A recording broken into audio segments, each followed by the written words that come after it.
Evening Lavanya అని చెప్పేసి ఈమె ఈ రాజ్ తరుణ్ అనే వ్యక్తి పైన ఒక పిటిషన్ ఇవ్వడం జరిగింది నార్సింగి పోలీస్ స్టేషన్లో.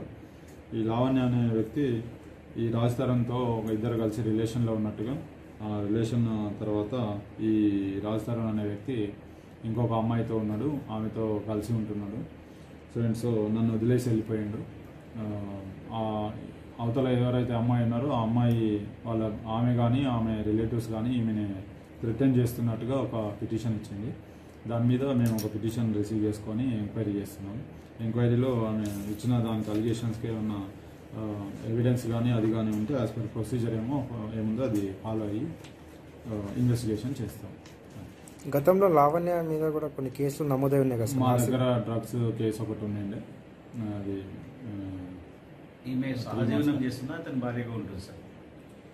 మేము రిలేషన్షిప్లో ఉన్నామని చెప్తుంది. అది చూస్తాం, మేము ఎంక్వైరీ చేస్తాం.